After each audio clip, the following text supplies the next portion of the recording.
বন্ধুগণ, একবারের কথা, পুরনো যুগে রামগড়ের রাজা রাঘব একদিন শিকার করতে বনে গিয়েছিলেন। শিকার করতে করতে তিনি এতটাই মগ্ন হয়ে গেলেন যে বুঝতেই পারলেন না কখন তিনি গভীর অরণ্যে পৌঁছে গেছেন। শিকার চলাকালীন হঠাৎ আবহাওয়া প্রচণ্ড খারাপ হয়ে গেল। ঝড় বৃষ্টি এতটাই তীব্র ছিল যে সামনে কিছুই স্পষ্ট দেখা যাচ্ছিল না। রাজা যখন খেয়াল করলেন তখন দেখলেন তার সৈন্যরা অনেক আগেই সামনে চলে গিয়েছে। দিন গড়িয়ে সন্ধ্যা নেমে এল, কিন্তু রাজা তখনও পথ খুঁজে পাচ্ছিলেন না। তিনি বুঝতে পারলেন যে এই অবস্থায় রাজপ্রাসাদে ফেরা সম্ভব নয়। বন ছিল হিংস্র জন্তু জানোয়ারে ভরা, তাই বাধ্য হয়ে তিনি রাতটা বনেই কাটানোর সিদ্ধান্ত নিলেন। তিনি ভাবলেন, যদি আরও এগিয়ে যান তাহলে কোনো বন্য পশুর শিকার হয়ে যাবেন।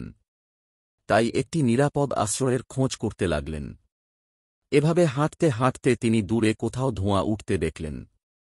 একটু এগিয়ে গিয়ে দেখলেন সেটি একটি ছোট্ট পুরনো কুটির। রাজা ছিলেন খুবই দয়ালু হৃদয়ের মানুষ। তিনি কুটিরের দরজায় কড়া নাড়লেন এবং বললেন, শুনুন, দয়া করে দরজা খুলুন। আমি এক পথিক, বাইরে প্রচণ্ড ঝড়বৃষ্টি হচ্ছে, এক রাতের জন্য একটু আশ্রয় চাই। রাজা যখন ডাকলেন তখন কুটিরের ভেতর থেকে এক বৃদ্ধ দরজা খুলে বেরিয়ে এলেন। তিনি রাজাকে খুব সম্মানের সাথে ভেতরে নিয়ে গেলেন এবং বললেন, আপনি নিশ্চিন্তে এখানে রাত কাটাতে পারেন, কারণ অতিথি তো স্বয়ং ঈশ্বরের সমান। বৃদ্ধের এক সুন্দরী কন্যা ছিল, যিনি তার বাবার সঙ্গে এই বনেই বসবাস করতেন। বৃদ্ধ প্রতিদিন জঙ্গল থেকে কাঠ কেটে শহরে বিক্রি করতেন, এভাবেই তাদের জীবিকা চলত। বৃদ্ধ তখন তার মেয়েকে বললেন, মেয়ে, আমাদের ঘরে আজ এক অতিথি এসেছেন, তার জন্য সুস্বাদু খাবার তৈরি করো। কন্যাটি রাজা রাঘবের জন্য সাধাসিধে হলেও খুবই সুস্বাদু খাবার প্রস্তুত করলেন। খাওয়ার পর বৃদ্ধ ও তার কন্যা রাজাকে বিশ্রামের জন্য একটি আরামদায়ক বিছানা দিলেন। সারারাত কুটিরে বিশ্রাম নেওয়ার পর সকালে রাজা বৃদ্ধ ও তার কন্যাকে ধন্যবাদ জানিয়ে বললেন, আমি চললাম, সুযোগ হলে আবার আসব। রাজা মহলে ফিরে গেলেন, কিন্তু তার মন পড়ে রইল সেই বৃদ্ধের কন্যার কাছে। সে কত যত্ন করে রাজাকে অতিথি হিসেবে আপ্যায়ন করেছিল। তার সরলতা ও সৌন্দর্য রাজাকে মুগ্ধ করেছিল। এদিকে রাজা রাঘবের বিয়ে ঠিক হয়ে গিয়েছিল মন্ত্রীর কন্যার সঙ্গে।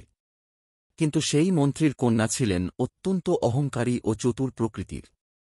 রাজা কিছুদিন ভাবার পর সিদ্ধান্ত নিলেন যে তিনি মন্ত্রীর কন্যাকে বিয়ে করবেন না। তিনি বললেন, আমি তাকে ভালোবাসি না, আর কখনো ভালোবাসতে পারব না। আমি বনবাসী সেই বৃদ্ধের কন্যাকে বিয়ে করব। পরদিন রাজা তার দূতদের ডেকে বললেন, বৃদ্ধের বাড়িতে উপহারসহ যাও এবং তাকে জানাও যে আমি তার কন্যাকে বিয়ে করতে চাই। রাজা রাঘবের দূতেরা মূল্যবান উপহার নিয়ে বৃদ্ধের কুটিরে পৌঁছাল। বৃদ্ধ দরজা খুলে সামনে এতজন মানুষ ও এত মূল্যবান উপহার দেখে বিস্মিত হয়ে গেলেন। দূতেরা বললেন, আমাদের রাজা আপনার কন্যাকে পছন্দ করেছেন এবং তাকে রাজরানী করতে চান। এ কথা শুনে বৃদ্ধ নিজের ভাগ্যে বিশ্বাস করতে পারছিলেন না। তিনি আনন্দে দৌড়ে গিয়ে কন্যাকে জানালেন, মেয়ে, কাল রাতে যে অতিথি এসেছিল সে আর কেউ নয়, স্বয়ং রাজা রাঘব।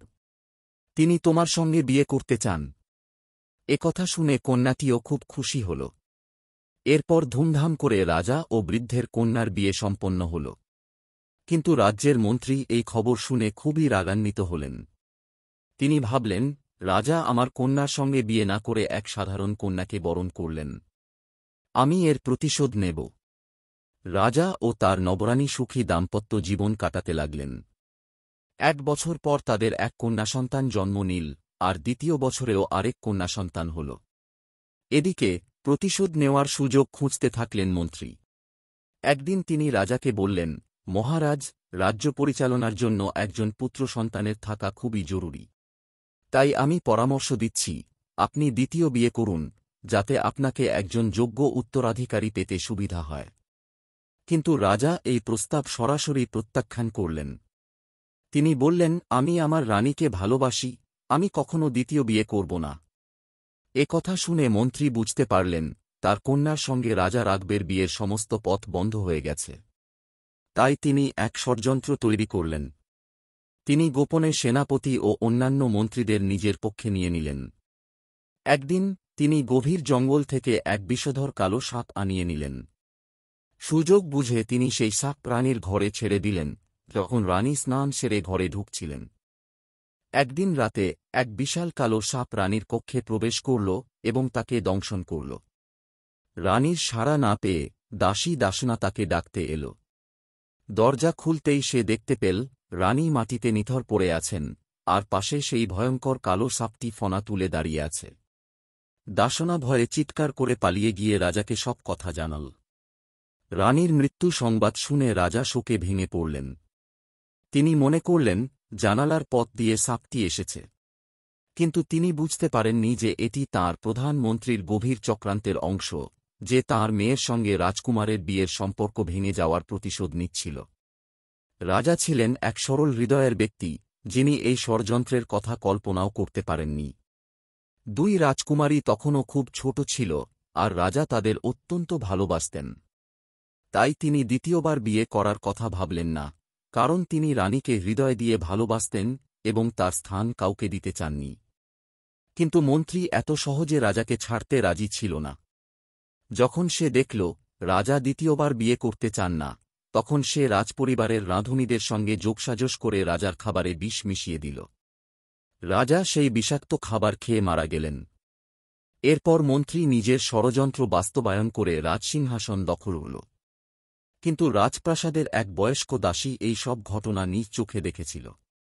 সে বুঝতে পারল রাজকুমারীদের বাঁচাতে না পারলে মন্ত্রী শিগগিরই তাদেরও হত্যা করবে। তাই এক গভীর রাতে সে দুই রাজকুমারীকে নিয়ে অজানার পথে রওনা দিল। অবশেষে তারা গভীর জঙ্গলে আশ্রয় নিল এবং সেখানেই বসবাস শুরু করল। দাসী নিজের সাধ্য অনুযায়ী রাজকুমারীদের প্রতিপালন করল। সময়ের সঙ্গে সঙ্গে দুই রাজকুমারী বড় হয়ে উঠল। দাসী বড় রাজকুমারীর নাম দিল প্যারি এবং ছোট রাজকুমারীর নাম দিল ছোটি রাজকুমারী। একদিন বৃদ্ধ দাসী গুরুতর অসুস্থ হয়ে পড়ল। মৃত্যুর আগ মুহূর্তে সে দুই রাজকুমারীকে ডেকে তাদের প্রকৃত পরিচয় জানিয়ে দিল। সে বলল তাদের পিতামাতার কি ভয়ঙ্কর পরিণতি হয়েছিল এবং কেমন করে মন্ত্রীর বিশ্বাসঘাতকতা তাদের রাজ্য থেকে বঞ্চিত করেছিল। এই সত্য জানার পর দুই রাজকুমারী ভয় পেয়ে গেল। তাদের বাবা মায়ের মৃত্যুতে তারা ভীষণ কষ্ট পেল এবং মন্ত্রীর প্রতি তীব্র ঘৃণা জন্মাল। এর কিছুদিন পরেই দাসী মারা গেল, আর দুই রাজকুমারী একেবারে একা হয়ে গেল। তারা প্রতিদিন নিজেদের বাবা মাকে আর দাসীকে মনে করে কাঁদত, কিন্তু আর কিছু করার ছিল না। এভাবেই সময় কেটে যেতে লাগল এবং একসময় দুই রাজকুমারী পুরোপুরি যুবতী হয়ে উঠল। একদিন এক রাজপুত্র শিকারে বেরিয়ে জঙ্গলে এল। তার সঙ্গে ছিল তার এক বন্ধু, যে ছিল সেই বিশ্বাসঘাতক মন্ত্রীর ছেলে। রাজপুত্র দুটি কবুতর শিকার করল এবং তার বন্ধুকে তা রান্না করার দায়িত্ব দিল। নিজে বিশাল বটগাছের নিচে বিশ্রাম নিতে গেল। এদিকে মন্ত্রীর ছেলে আগুন জ্বালিয়ে কবুতরের মাংস রান্না করছিল। হঠাৎ সে কিছু দূরে একটি কুটির দেখতে পেল, যেখানে এক অপূর্ব সুন্দরী যুবতী দাঁড়িয়েছিল। মেয়েটি তাকে বিস্মিত দৃষ্টিতে দেখছিল। মন্ত্রীর ছেলে তার দিকে এগিয়ে গিয়ে কথা বলতে শুরু করল, কিন্তু এতক্ষণে তার রান্না করা মাংস পুড়ে গিয়েছিল। এতে সে খুব চিন্তিত হয়ে পড়ল। তখন সেই সুন্দরী মেয়ে বলল, চিন্তা করো না, আমি তোমার জন্য পাখি ধরে আনছি।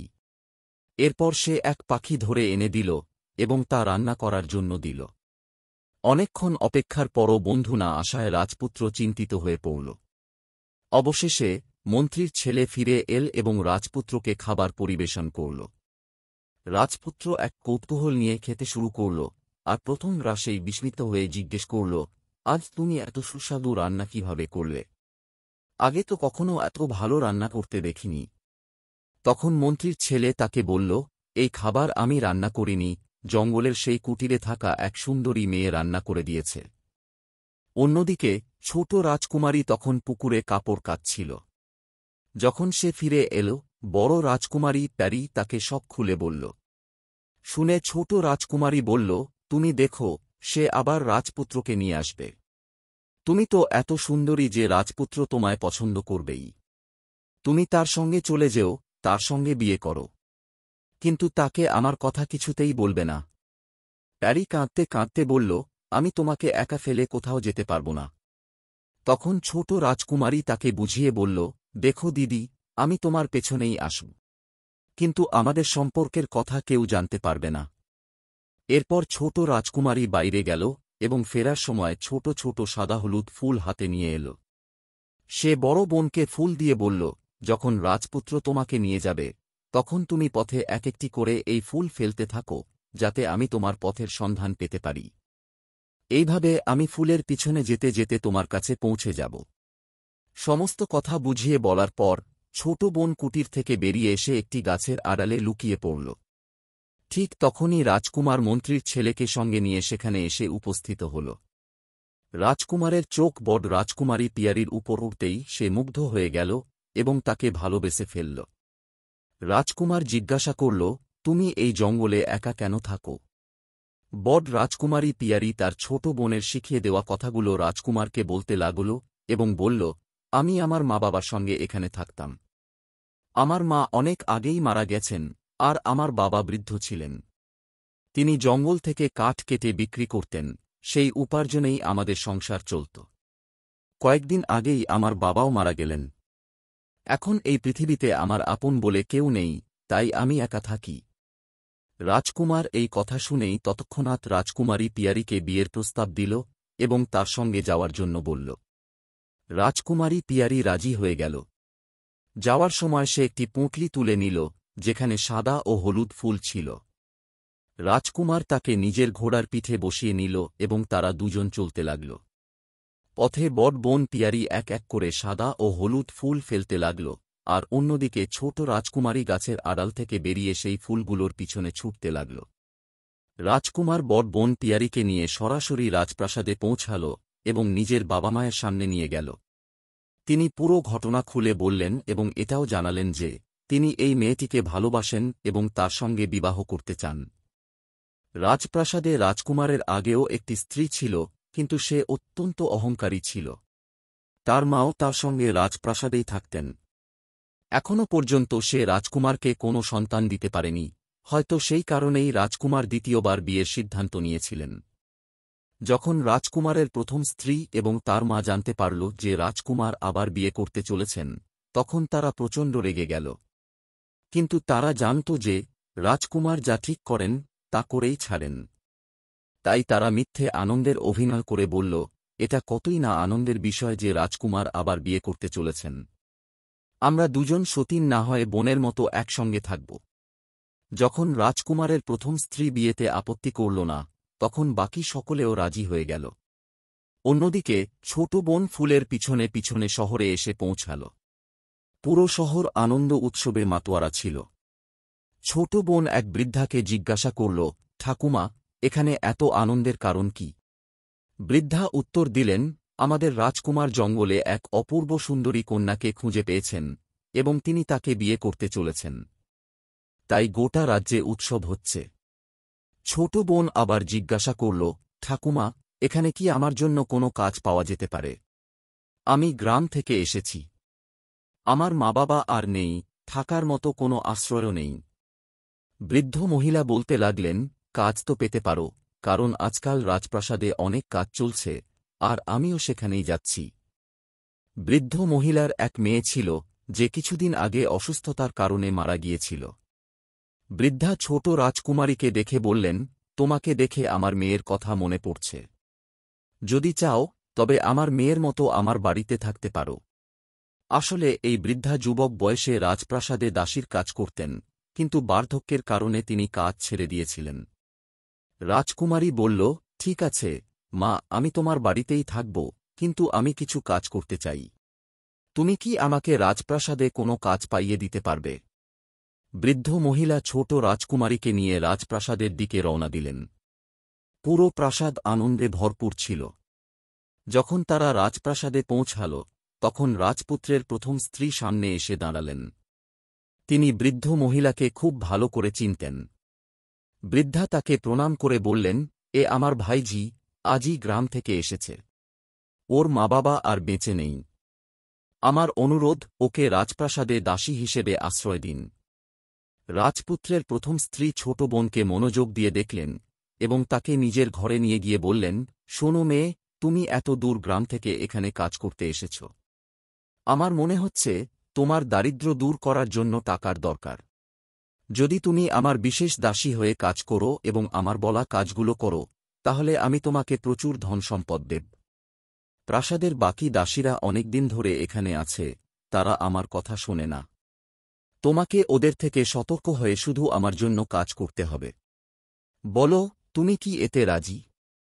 ছোট বোন বুঝে গিয়েছিল যে এই মহিলা রাজপুত্রের প্রথম স্ত্রী এবং তার কথার মধ্যে কোনো ষড়যন্ত্র লুকিয়ে আছে। দ্রুত বুদ্ধি খাটিয়ে সে বলল, রানী মা, আমি আপনার সব কথা মেনে চলব। আপনি যা বলবেন আমি তাই করব। এই কথা শুনে প্রথম স্ত্রী হাসলেন এবং বললেন, আমি এখনও রানী হইনি, কিন্তু যখন রাজপুত্র রাজা হবে তখন আমি রানী হব। ছোট বোন বলল, আপনি চিন্তা করবেন না, ঈশ্বর চাইলে আপনি খুব তাড়াতাড়ি রানী হবেন। এ কথা শুনে রাজপুত্রের প্রথম স্ত্রী খুশি হয়ে বললেন, তুমি সত্যিই কাজে লাগার মতো মেয়ে। আজ থেকেই তুমি আমার জন্য কাজ শুরু করো এবং আমার নির্দেশ মতো কাজ করো। ছোট বোন বলল, জি, আপনি নিশ্চিন্ত থাকুন। আমি আমার সব কাজ সততার সঙ্গে করব। এরপর তারা দুজনে বড় রাজকুমারী অর্থাৎ বড় বোনের ঘরে গেল। রাজপুত্রের প্রথম স্ত্রী বললেন, এই মেয়ে আজ থেকে তোমার দাসী। তুমি যা চাও ওকে দিয়ে করিয়ে নিতে পারো। বড় বোন যখন ছোট বোনকে দেখলেন তখন খুব খুশি হলেন এবং বললেন, তুমি কত ভালো। রাজপুত্রের প্রথম স্ত্রী বললেন, প্রাসাদে আমার অনেক কাজ আছে, আমি সেগুলো দেখতে যাচ্ছি। তিনি চলে যেতেই দুই বোন একে অপরকে জড়িয়ে ধরলেন। ছোট বোন বড় বোনকে বলল না যে তাকে এখানে কি কাজ করতে হবে।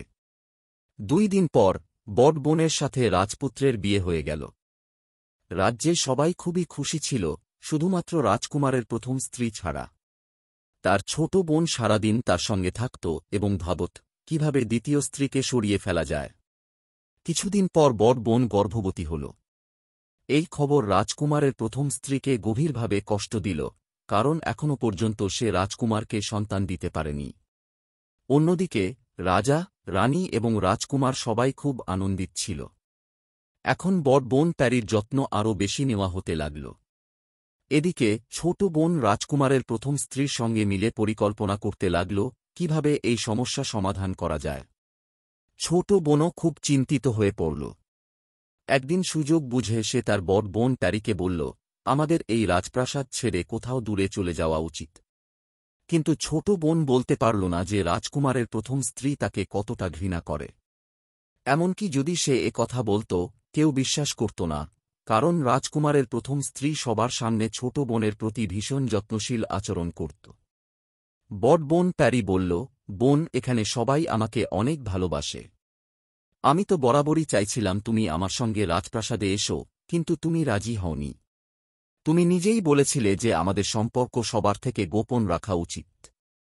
কিন্তু বুদ্ধিমতী ছোট রাজকুমারী জানত, এখন এই সত্য প্রকাশ করলে সবাই তাদের মিথ্যাবাদী ভাববে এবং ষড়যন্ত্রকারী কিংবা গুপ্তচর বলেও সন্দেহ করতে পারে। এসব ভেবে ছোট বোন বলল, না, তুমি এখন কিছু বলো না। সময় কেটে যেতে লাগল। কিছুদিন পর যখন সন্তান জন্ম নেওয়ার সময় এল, তখন রাজকুমারের প্রথম স্ত্রী ছোট বোনকে প্রচুর টাকা দিয়ে বলল, যখনই শিশু জন্ম নেবে তুমি তাকে তুলে নিয়ে হত্যা করবে এবং তার বদলে একটি বিড়ালের বাচ্চা রেখে দেবে। ছোট বোন বলল, এটা আমার জন্য খুবই সহজ কাজ। যখন শিশুর জন্ম হল তখন ধাত্রী অচেতন বড় রানী প্যারির পাশ থেকে শিশুটিকে তুলে ছোট বোনকে দিয়ে বলল, একে নিয়ে গিয়ে মেরে ফেলো এবং এর বদলে বিড়ালের বাচ্চা রেখে দাও। ছোট বোন তাড়াতাড়ি শিশুটিকে কাপড়ে মুড়ে লুকিয়ে পিছনের দরজা দিয়ে তার বাড়ি পৌঁছল। সে বৃদ্ধা মায়ের হাতে শিশুটিকে তুলে দিয়ে বলল, মা, এই শিশু আমার বড় বোনের সন্তান। তুমি এ কথা কাউকে বলবে না। তাকে ছাগলের দুধ খাইয়ে লালন করবে। আমি সন্ধ্যায় এসে দেখে যাব।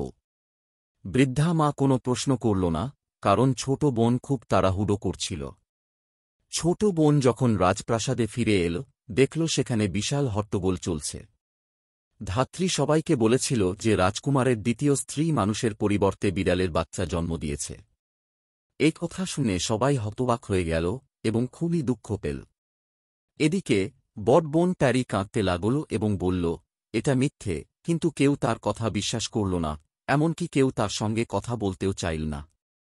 ছোট বোন আবারও বলল, চলো আমরা এই রাজপ্রাসাদ ছেড়ে চলে যাই, কিন্তু বড় বোন বলল, আমি রাজকুমারকে ভালোবাসি, আমি তাকে ছেড়ে কোথাও যাব না।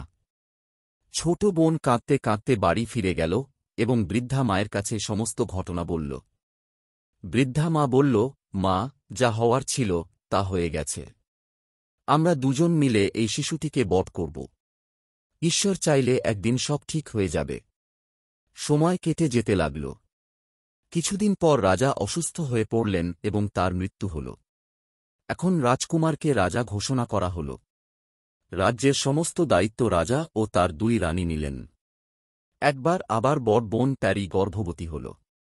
এবার প্রথম রানী ছোট বোনকে প্রচুর উপহার দিল এবং বলল, এইবার যখন শিশু জন্মাবে তখন তার বদলে কুকুরের বাচ্চা রেখে দিও। ছোট বোন বলল, এইবার দয়া করে এটা করবেন না, বড় রানী। আপনারও তো কোনো সন্তান নেই, আর রাজাকেও একজন উত্তরাধিকারীর প্রয়োজন হবে। বড় রানী রেগে গিয়ে বলল, তুই যদি এটা করতে না চাস তাহলে করিস না। আমি অন্য কাউকে দিয়ে করিয়ে নেব। ছোট বোন দ্রুত বলল, আরে না, রানী মা, আমি তো শুধু মজা করছিলাম। ছোট বোন আবার বড় বোনকে বোঝানোর চেষ্টা করল যে তারা এখান থেকে চলে যাক। কিন্তু বড় বোন বলল, আমি এখন রানী হয়েছি, মনে হচ্ছে তুই আমার প্রতি ঈর্ষান্বিত। ছোট বোন মনে মনে খুব কষ্ট পেল।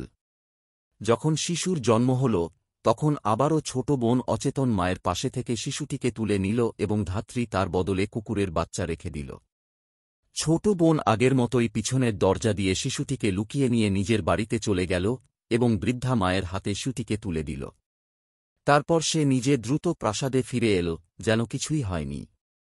রাজা মহলে এসে দেখলেন আবারও হইচই পড়ে গেছে। বড় রানী বললেন, আমি তো প্রথম থেকেই বলছিলাম এই মেয়েটা মানুষ নয়। প্রথমবার সে বিড়ালের ছানা জন্ম দিয়েছিল, দ্বিতীয়বার কুকুরের ছানা। আমি বলছি একে কারাগারে পাঠিয়ে দেওয়া হোক, না হলে আগামী বছর কে জানে কি জন্ম দেবে। রাজা এসব শুনে খুবই বিরক্ত হয়ে পড়লেন। তিনি তার একমাত্র বিশ্বস্ত বন্ধু, যিনি এখন তার বাবার জায়গায় মন্ত্রী হয়েছেন, তাঁকে ডেকে পাঠালেন এবং বললেন, ছোট রানীকে এখনই কারাগারে পাঠিয়ে দাও। মন্ত্রী রাজাকে বোঝানোর অনেক চেষ্টা করলেন, মহারাজ, আমার মনে হচ্ছে ছোট রানী নির্দোষ। কোনো ভুল বোঝাবুঝি হচ্ছে, কিন্তু রাজা কিছুই শুনতে চাইলেন না। অবশেষে ছোট রানীকে কারাগারে পাঠানো হল। বড় রানী এতে খুবই খুশি হলেন, কারণ সবকিছু তাঁর ইচ্ছামতো ঘটছিল। সময় কেটে যেতে লাগল। রাজা মাঝে মাঝে ছোট রানীর কথা মনে করতেন, কিন্তু সাথে সাথে বিড়াল ও কুকুরের ছানার কথা মনে পড়লেই তাঁর রাগ বেড়ে যেত। অন্যদিকে ছোট রানীর ছোট বোন বড় রানীকে জানাল, আমার বিয়ে ঠিক হয়ে গেছে, তাই আমি আর মহলের কাজ করতে পারব না। বড় রানীর কাছে দাসীর অভাব ছিল না, তাই তিনি তাতে বিশেষ গুরুত্ব দিলেন না। ছোট বোন বৃদ্ধা মা ও দুই শিশুকে নিয়ে আবারও গভীর জঙ্গলের নিজের কুটিরে ফিরে এলেন। সেখানেই তিনি দুই শিশুর লালন পালন শুরু করলেন। 5 বছর পর একদিন রাজা তাঁর মন্ত্রীকে সঙ্গে নিয়ে শিকারে বেরিয়েছিলেন। তাঁরা নিজেদের ঘোড়াগুলিকে নদীর ধারে নিয়ে গেলেন জল খাওয়ানোর জন্য। ঠিক তখনই তাঁরা দেখতে পেলেন দুটি অপূর্ব সুন্দর শিশু, যারা কাঠের ঘোড়া নিয়ে এসেছিল। শিশুরা তাদের কাঠের ঘোড়াগুলিকে জল খাওয়ানোর ভান করছিল এবং একটি গান গাইছিল। গাঁটের ঘোড়া, লোহার লাগাম, চল জল খেনে আমার গোলাম। রাজা ও মন্ত্রী এই দৃশ্য দেখে অবাক হয়ে গেলেন। রাজা কাছে গিয়ে বললেন, সোনামণিরা, কাঠের ঘোড়াও কি জল খায়? আর লোহার লাগাম কি কখনো হয়? শিশুরা হেসে উত্তর দিল, যদি কোনো রানী বিড়াল ও কুকুরের ছানা জন্ম দিতে পারে, তাহলে একদিন কাঠের ঘোড়াও জল খাবে। শুনে রাজা ও মন্ত্রী স্তব্ধ হয়ে গেলেন। রাজা প্রশ্ন করলেন, তোমরা এই গান কোথা থেকে শিখলে? শিশুরা উত্তর দিল, আমাদের মাসি আমাদের শিখিয়েছেন। রাজা বললেন, আমাকে তোমাদের মাসির কাছে নিয়ে চলো। শিশুরা রাজা ও মন্ত্রীকে সেই কুটিরে নিয়ে গেল, যেখানে কয়েক বছর আগে রাজা এসেছিলেন এবং বড় বোনকে নিজের সঙ্গে নিয়ে গিয়েছিলেন। রাজা যখন দেখলেন সেখানে তাঁর মহলের পুরনো দাসী রয়েছে, তিনি চমকে উঠে জিজ্ঞাসা করলেন, মেয়ে, এই শিশুরা কার? এবং আসল সত্যটা কি? ছোট বোন রাজাকে বলল, মহারাজ, কিছু বছর আগে যে মেয়েটিকে আপনি এখানে থেকে নিয়ে গিয়েছিলেন, আমি তারই বোন। আমার আগেই সন্দেহ হয়েছিল যে রাজপ্রাসাদে প্রায়শই চক্রান্ত ও ষড়যন্ত্র হয়। রাজা আশ্চর্য হয়ে জিজ্ঞেস করলেন, তোমার আগে থেকেই এই সন্দেহ হল কেন? ছোট বোন উত্তর দিল, আমরা সাধারণ পরিবার থেকে আসিনি, আমরা দুই বোনই রাজকন্যা। এরপর সে রাজাকে পুরো সত্য জানাতে শুরু করল, আমাদের পিতাও আপনার মতোই একজন রাজা ছিলেন। একবার তিনি শিকার করতে গিয়ে জঙ্গলে পথ হারিয়ে ফেলেন এবং আমার নানার বাড়িতে আশ্রয় নিতে আসেন। আমার নানা একজন বৃদ্ধ ব্যক্তি ছিলেন, যিনি আমাদের পিতাকে আশ্রয় দেন। সেখানেই আমাদের পিতার সঙ্গে আমাদের মায়ের সাক্ষাৎ হয়। তারা একে অপরকে ভালোবেসে বিবাহ করেন। কিন্তু এই বিয়ে রাজপ্রাসাদ মেনে নেয়নি। আমাদের মায়ের বিরুদ্ধে চক্রান্ত করা হয় এবং আমাদের পিতাকেও ষড়যন্ত্রের শিকার হতে হয়। সেই নিষ্ঠুর ষড়যন্ত্রকারীরা আমাদের পিতামাতাকে হত্যা করে।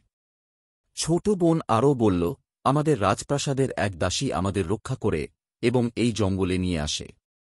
সেই থেকেই আমরা এখানে বসবাস করছি। আমি আমার দিদিকে আগে থেকেই বলেছিলাম, আমাদের প্রকৃত সম্পর্ক কারো সামনে প্রকাশ করতে নেই। যদি রাজপ্রাসাদে সব ঠিকঠাক চলত, তাহলে আমি নিজেই সঠিক সময়ে সত্যিটা প্রকাশ করতাম। কিন্তু প্রাসাদে পা রেখেই বুঝতে পারি, খুব শীঘ্রই আমার দিদি পেয়ারির বিরুদ্ধেও চক্রান্ত হবে। রাজা আগ্রহ নিয়ে জিজ্ঞেস করলেন, তুমি এটা বুঝলে কিভাবে? ছোট বোন বলল, আপনার প্রথম স্ত্রী না জেনেই আমাকে ষড়যন্ত্রে অন্তর্ভুক্ত করেছিল। সে জানতই না যে যার সঙ্গে সে মিলে চক্রান্ত করছে আর যার বিরুদ্ধে চক্রান্ত করছে, তারা আসলে দুই বোন। এরপর আমি ধীরে ধীরে আসল সত্য জানতে পারি। এরপর ছোট বোন রাজাকে পুরো ঘটনাটি বিশদে জানাল, কিভাবে বড় বোন পেয়ারির সদ্যজাত শিশুদের পরিবর্তে কুকুর ও বিড়ালের ছানা রেখে দেওয়া হয়েছিল এবং কিভাবে তাকে দোষী প্রমাণ করা হয়েছিল। সে আরও জানাল যে এই দুই শিশু আসলে রাজারই সন্তান। কথা শুনে রাজা আবেগাপ্লুত হয়ে পড়লেন। তিনি তার দুই ছেলেকে বুকে জড়িয়ে ধরলেন এবং তাঁর চোখ দিয়ে অশ্রু গড়িয়ে পড়ল। যখন রাজা পুরো সত্য জানতে পারলেন, তখন তার রাগ সপ্তম আকাশে পৌঁছে গেল। তিনি ক্রোধে বললেন, এবার আমি বড় রানীকে কিছুতেই ছাড়ব না। তাকে তার অপরাধের কঠিন শাস্তি পেতেই হবে। কিন্তু ছোট বোন তাকে থামিয়ে বলল, মহারাজ, বড় রানী সবচেয়ে বড় অন্যায় করেছে ছোট রানীর সঙ্গে। তাই প্রথমে আপনি ছোট রানীকে কারাগার থেকে মুক্ত করুন। তারপর ন্যায়বিচারের অধিকারও তাকে দিন, যাতে সে নিজেই বড় রানীর শাস্তির সিদ্ধান্ত নিতে পারে। রাজা ছোট রানী ও তার বোনের জ্ঞানপূর্ণ কথা শুনে অত্যন্ত আনন্দিত হলেন। ছোট বোন জানত যে তার দিদি, ছোট রানী প্যারি, অত্যন্ত দয়ালু ও উদার হৃদয়ের ছিলেন। তিনি জানতেন যে বড় রানী যে অন্যায় করেছিলেন, তা ছোট রানী ক্ষমা করে দেবেন, কারণ শাস্তি দিলেও সেই সময় আর ফিরিয়ে আনা সম্ভব নয়, যা তিনি কারাগারে কাটিয়েছিলেন। এরপর রাজা তার দুই সন্তানকে ঘোড়ায় বসিয়ে নিলেন এবং মন্ত্রীর প্রতি নির্দেশ দিলেন যে তিনি রাজকুমারীকে নিজের ঘোড়ায় বসিয়ে নিন। রাজা বুঝতে পেরেছিলেন যে মন্ত্রীর হৃদয়ে রাজকুমারীর জন্য প্রেম জন্ম নিয়েছে। তারপর তারা সবাই রাজপ্রাসাদে ফিরে এলেন। প্রাসাদে পৌঁছানোর সঙ্গে সঙ্গেই রাজা বড় রানীকে দড়ির শৃঙ্খল পরিয়ে দিলেন এবং নিজে কারাগারে গিয়ে ছোট রানীর সামনে হাত জোট করে ক্ষমা চাইতে লাগলেন। তিনি বললেন, রানী, আমাকে ক্ষমা করো। আজ আমার চোখ খুলে গেছে। আমি সম্পূর্ণ সত্য জেনে গেছি এবং তোমাকে মুক্তি দিতে এসেছি। ছোট রানীকে কারাগার থেকে বের করা হল এবং বড় রানীকে তার সামনে আনা হল। তখন মন্ত্রী সবার সামনে পুনরায় পুরো সত্য প্রকাশ করলেন। তিনি বললেন যে ছোট রানীর সন্তানরা আসলে কুকুর ও বিড়াল ছিল না, বরং বড় রানীর ষড়যন্ত্রের ফলে রাজপরিবারের সঙ্গে এই ভয়ঙ্কর বিশ্বাসঘাতকতা করা হয়েছিল। বড় রানী রাজপরিবারের উত্তরাধিকারীদের হত্যা করিয়ে তাদের জায়গায় কুকুর ও বিড়াল রেখে দিয়েছিলেন। কিন্তু ছোট রানীর বোন কৌশলে সেই দুই শিশুকে বাঁচিয়ে নিয়ে গিয়ে প্রতিপালন করেছিলেন। মন্ত্রীর কথা শুনে পুরো সভায় আলোড়ন সৃষ্টি হল। সবাই ছোট রানীর বোনের প্রশংসায় মুখরিত হয়ে উঠল।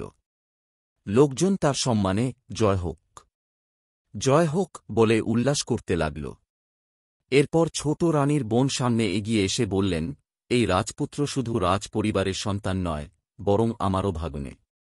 আমি চাইলেই সেদিন সত্য প্রকাশ করতে পারতাম, কিন্তু কেউ আমার কথা বিশ্বাস করত না। তাই আমি চুপ করে থাকলাম এবং আমার কর্তব্য পালন করলাম। যখন ছোট রানী প্যারি তার সন্তান ও তার ছোট বোনকে ফিরে পেলেন, তখন তিনি আবেগে আপ্লুত হয়ে তাদের বুকে জড়িয়ে ধরলেন। রাজা তখন বললেন, রানী, আজ তোমার পূর্ণ অধিকার আছে বড রানীর জন্য যে শাস্তি তুমি চাও তা নির্ধারণ করতে পারো। কিন্তু ছোট রানী প্যারি বললেন, যা চলে গেছে তা আর ফিরিয়ে আনা সম্ভব নয়। এটি আমার ভাগ্যে লেখা ছিল। প্রত্যেককে তার কর্মের ফল ভোগ করতেই হয়। বড রানীর অন্যায়ের শাস্তি তাকে স্বয়ং ঈশ্বর দেবেন। তাই আমি তাকে কোনো শাস্তি দিতে চাই না। এই মহানুভবতা দেখে সভার সবাই বিস্মিত হয়ে গেলেন এবং ছোট রানীর গুণগান করতে লাগলেন। রাজা তার সিদ্ধান্তে অত্যন্ত গর্ব অনুভব করলেন এবং ঘোষণা করলেন যে ছোট রানীকে রাজমাতা হিসেবে সর্বোচ্চ সম্মান দেওয়া হবে। এইভাবেই ন্যায়, ধৈর্য ও ক্ষমার দ্বারা সত্যের জয় হল। রানী, যিনি ভয়ে কাঁপছিলেন, ছোট রানীর ক্ষমার কথা শুনেই কাঁদতে কাঁদতে তার পায়ে লুটিয়ে পড়লেন। তিনি বললেন, তুমি আমাকে ক্ষমা করে যে মহান অনুগ্রহ করেছ তা আমি কোনোদিন ভুলতে পারব না। আমি তোমার সঙ্গে এত অন্যায় করেছি, তবুও তুমি আমাকে কোনো শাস্তি দিলে না। এরপর সমগ্র রাজপ্রাসাদে আনন্দোৎসবের আয়োজন শুরু হল। এই শুভ মুহূর্তে মন্ত্রী রাজা বরাবর একটি প্রস্তাব রাখলেন। তিনি ছোট রাজকুমারীর সঙ্গে বিবাহ বন্ধনে আবদ্ধ হতে চান। রাজা মৃদু হাসলেন এবং ছোট রাজকুমারীর দিকে তাকালেন। রাজকুমারী লজ্জায় চোখ নামিয়ে নিলেন। কিছুদিন পর সমগ্র রাজ্যে মহাসমারোহে মন্ত্রী ও ছোট রাজকুমারীর শুভ বিবাহ সম্পন্ন হল। ঠিক তখনই পার্শ্ববর্তী রাজ্যের রাজা এই রাজ্যে আক্রমণ চালালেন। কিন্তু রাজা ও মন্ত্রী মিলে সেই শত্রুকে পরাস্ত করলেন এবং তাকে বন্দী করে রাজপ্রাসাদে নিয়ে এলেন। তারা তখনও জানতেন না যে এই ব্যক্তিই তাদের বাবা মায়ের হত্যাকারী। এরপর দুই বোন সকলের সামনে সম্পূর্ণ সত্য প্রকাশ করলেন এবং বললেন, তুমি আমাদের পিতামাতার হত্যাকারী। আমরা তোমাকে কখনো ক্ষমা করব না। তোমার কারণেই আমাদের শৈশব ধ্বংস হয়ে গিয়েছিল। এরপর তারা সেই দুরাচারী রাজাকে আজীবন কারাগারে বন্দী রাখার আদেশ দিলেন। ছোট রাজকুমারী ও মন্ত্রী পিতার রাজ্য সুচারুভাবে পরিচালনা করলেন। বড রানী রাজা সঙ্গে এবং ছোট রানী মন্ত্রীর সঙ্গে সুখী জীবন যাপন করতে লাগলেন। রাজ্যে শান্তি ও সমৃদ্ধির আবহ বিরাজ করল। বন্ধুগণ, বলা হয়, যে যেমন কর্ম করে তার ফল তেমনই হয়। যারা সৎকর্ম করেন তাদের সঙ্গেও ভালোই ঘটে। এই বিশ্বব্রহ্মাণ্ডে প্রতিটি কর্মের হিসাব একদিন না একদিন অবশ্যই চুকিয়ে দিতে হয়। সে রাজা হোক বা সাধারণ মানুষ, প্রত্যেককেই তার কর্মফল ভোগ করতে হয়। যখন অন্যায়কারী রাজা কংসের বিনাশ ঘটল, তখন ভগবান শ্রীকৃষ্ণ তার পিতামাতা বাসুদেব ও দেবকীকে কারাগার থেকে মুক্ত করতে গেলেন। তখন দেবী দেবকী শ্রীকৃষ্ণকে প্রশ্ন করলেন, হে কৃষ্ণ, তুমি স্বয়ং নারায়ণের অবতার হয়েও আমাদের মুক্ত করতে 4 বছর কেন অপেক্ষা করলে? তুমি আমাদের এতদিন কেন কষ্ট পেতে দিলে? শ্রীকৃষ্ণ মৃদু হাসলেন এবং বললেন, মাতা, তুমি গত জন্মে আমাকে 4 বছর বনবাসে পাঠিয়েছিলে কেন? দেবকী বিস্মিত হলেন এবং বললেন, আমি তোমাকে বনবাসে পাঠিয়েছিলাম? এটা কি সম্ভব? শ্রীকৃষ্ণ বললেন, মাতা, হয়তো তুমি ভুলে গিয়েছ যে তোমার পূর্বজন্মে তুমি ছিলেন কৈকেয়ী এবং পিতা বাসুদেব ছিলেন রাজা দশরথ।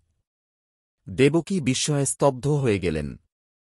তখন শ্রীকৃষ্ণ বললেন, মাতা, কর্মের ফল কেউ এড়াতে পারে না। এমনকি স্বয়ং ভগবানও কর্মফল থেকে মুক্ত নন। জীবনে আমরা কি পেয়েছি সেটি বড় কথা নয়। বড় কথা হল আমাদের কর্ম কেমন ছিল। প্রত্যেক মানুষ তার কর্ম অনুযায়ী ফল পায়। দেখুন, কর্মের বিধান কত অনিবার্য ও ন্যায়সঙ্গত। তাই সর্বদা সৎ কর্ম করুন, কারণ এটিই মুক্তির একমাত্র পথ। ভগবান শ্রীকৃষ্ণ বললেন, আমি আমার কর্মের ফল ভোগ করেছি, আর আপনিও আপনার কর্মের ফল ভোগ করেছেন। এই প্রশ্ন অনেকের মনেই আসে যে কর্মের ফল কি এই জন্মেই মেলে নাকি পরের জন্মে? আসলে আমরা যে সমস্ত কর্ম করি তার কিছু ফল আমরা সঙ্গে সঙ্গে পাই, কিছু ফল আমরা এই জীবনে পরবর্তীকালে পাই, আর কিছু কর্ম এমন থাকে যার ফল আমাদের পরবর্তী জন্মে ভোগ করতে হয়। কিছু কর্মের প্রভাব দীর্ঘ সময় ধরে থাকে। উদাহরণস্বরূপ, যদি আপনি কোনো ক্ষুধার্তকে খাবার দেন, তাহলে সঙ্গে সঙ্গেই মানসিক তৃপ্তি ও আনন্দ অনুভব করবেন, এটি তাৎক্ষণিক ফল। পাশাপাশি এটি আপনার সুকর্মের মধ্যে যুক্ত হবে এবং ভবিষ্যতে এর ইতিবাচক ফল আপনাকে অবশ্যই লাভ করাবে। এর বিপরীতে, যদি কেউ চুরি করে, তবে তার মনে সঙ্গে সঙ্গেই অপরাধবোধ কাজ করবে, এটি তাৎক্ষণিক প্রতিক্রিয়া। যদি সে ধরা পড়ে, তবে সে শাস্তি পাবে, এটি দ্বিতীয় প্রতিক্রিয়া। কিন্তু যদি সে ধরা না পড়ে, তবুও এই পাপের ফল সে ভবিষ্যতে কোনো না কোনোভাবে ভোগ করবেই। বেশিরভাগ কর্মের ফল আমরা এই জন্যেই পাই। যদি কোনো ব্যক্তির পূর্বজন্মের পাপ বেশি থাকে, তাহলে তার বর্তমান জীবন কঠিন এবং সংগ্রামময় হয়। আর যদি পূর্বজন্মের সুকর্ম বেশি থাকে, তাহলে তার জীবন সুখময় হয়। কর্মফলের বিধান থেকে স্বয়ং ভগবানও মুক্ত নন। শ্রীরামকে পর্যন্ত কর্মফলের সম্মুখীন হতে হয়েছিল।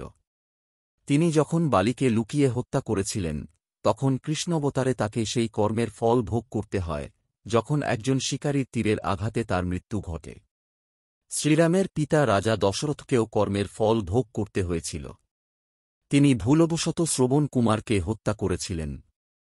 ফলে তাকে নিজের পুত্র রামের বনবাসের কারণে পুত্রবিযোগের কষ্ট সহ্য করতে হয়েছিল, এবং সেই বেদনাতেই তিনি প্রাণ ত্যাগ করেন। সুতরাং আমাদের সর্বদা সৎকর্মের পথে চলা উচিত, যাতে আমরা জীবনে শুভ ফল পেতে পারি। ভালো কর্মের ফল সর্বদাই মধুর হয়। প্রাচীন কালের এক কাহিনী আছে। এক রাজা ছিলেন, যার নাম ধর্মবীর। তিনি ন্যায় ও ধর্মপরায়ণতার জন্য বিখ্যাত ছিলেন। তার প্রজারা তাকে অত্যন্ত ভালোবাসত এবং সম্মান করত। রাজা ধর্মবীরের একটি বিশাল প্রাসাদ ছিল, যা চারদিকে অপূর্ব বাগানে ঘেরা ছিল। রাজা ধর্মবীরের এক ঘনিষ্ঠ বন্ধু ও উপদেষ্টা ছিলেন ঋষি বশিষ্ঠ। তিনি ছিলেন একজন মহান জ্ঞানী ও তপস্বী, যিনি জীবনের গভীর রহস্য উপলব্ধি করেছিলেন। একদিন রাজা ধর্মবীর ঋষি বশিষ্ঠকে জিজ্ঞাসা করলেন, মহর্ষি, জীবনে করা কর্মের ফল কি সত্যিই পাওয়া যায়? ঋষি বশিষ্ঠ মৃদু হেসে বললেন, রাজন, কর্মের ফল অবশ্যম্ভাবী। এটি প্রকৃতির অমোঘ নিয়ম। যে যেমন বীজ বোনে, সে ঠিক তেমনই ফল পায়। তাই বন্ধুরা, আশা করি এই জ্ঞানগর্ভ কাহিনী আপনাদের ভালো লেগেছে। যদি ভিডিওটি ভালো লেগে থাকে, তবে কমেন্টে জয় শ্রী রাধে কৃষ্ণ লিখতে ভুলবেন না। এমন আরও ভিডিও পেতে আমাদের চ্যানেলটি সাবস্ক্রাইব করুন। ভিডিওটি লাইক করুন এবং বেশি করে শেয়ার করুন। ধন্যবাদ। জয় শ্রীকৃষ্ণ। রাধে রাধে।